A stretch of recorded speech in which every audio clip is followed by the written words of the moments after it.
we'd like to talk about proportions and about chromatic third relationships. Combined in one lesson. One lesson, both of those things. Proportions, let's start by talking about proportions.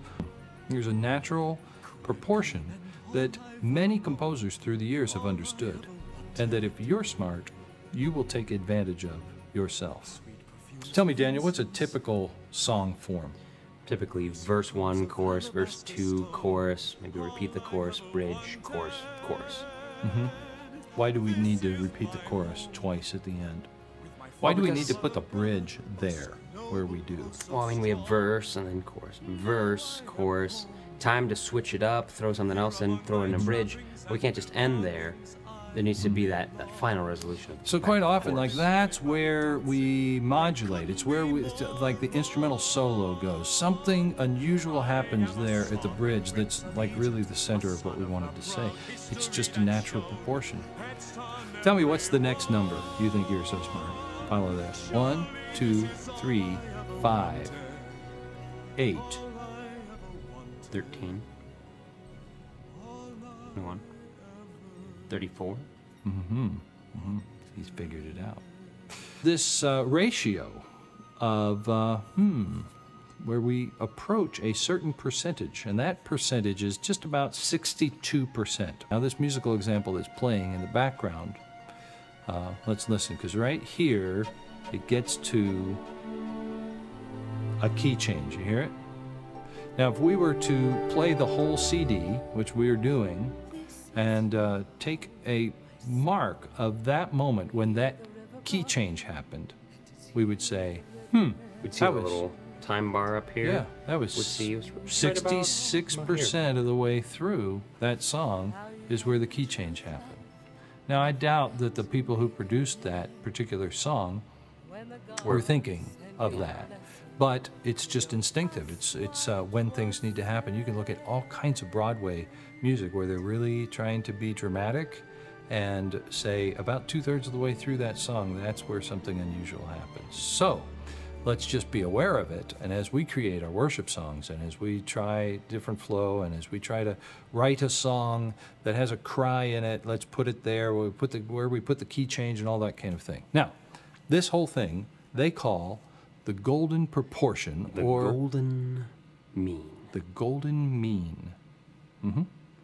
All right. It could be illustrated a whole lot of ways. Just know that Bach certainly knew about it. Every one of his pieces, you can just measure it out and find the golden mean. And when you do a rehearsal with your band, it would be a good thing for you to keep the golden mean in mind. If you're meeting for an hour, let's say, 60 minutes, then have the significant thing that you want to have happen. I would guess that would be donuts. Have it happen about 37 minutes into the hour. That's when you want to have something really special happen. Just because it's a natural place that you feel like something needs to happen. But you know what? If you did the bridge, like the key change or something like that, too late in the piece, it wouldn't feel right. It's like, oh, we need to repeat that chorus another time, and we don't know why we need to do that, but now you know why. It's because there's this very natural sense of proportion that we see all through nature. Okay. Well, enough of that. Quite often, when we make that change, one of the things that we do is the same thing that this musical example did, and that is we change by means of a chromatic third relation. Chromatic third relations are a little less common at the golden mean. It's more typical just to find a regular key change of up a half or whole step. However, a chromatic third relation is a very easy way to get to a new key and give it that extra little bit of pizzazz that you're looking for in that piece. Let's try a little example. I've done this before. Lord, lift me higher. Lord, lift me higher. All right, I went up a half step. Lord, lift me higher. Lord, lift me higher. All right, that was going up a whole step. It still kind of felt the same way. What about a third? Lord, lift me higher. Lord,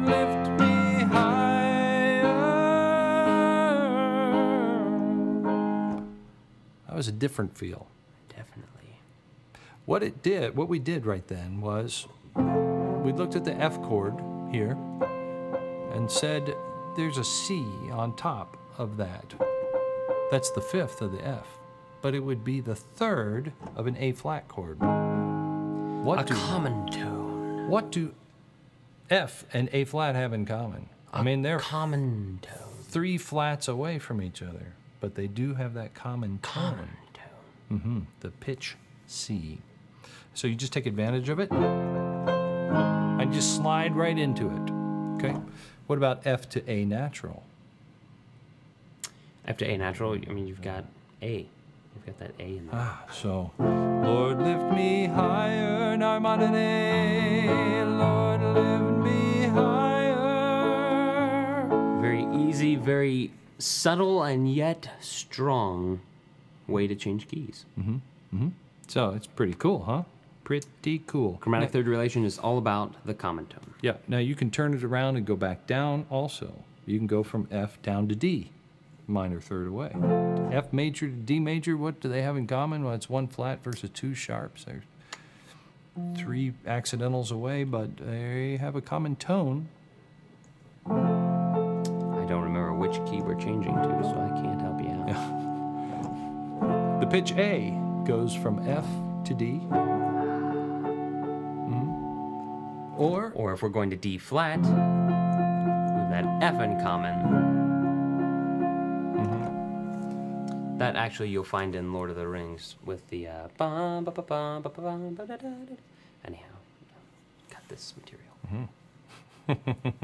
So it's a fairly common thing for us to use this common tone modulation to make a chromatic third relationship. Now, what would a diatonic third relationship be? That would be if I was in F and I went to A minor or D minor. See, they are related keys to F. Diatonically, they're still part of the scale.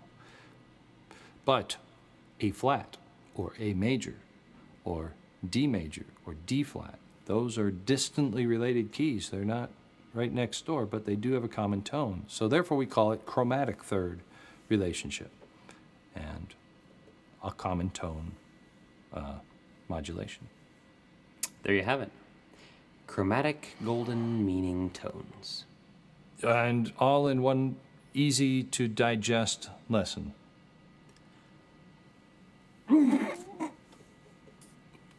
Perhaps not as easy as I had thought to digest, but nonetheless, give it a try.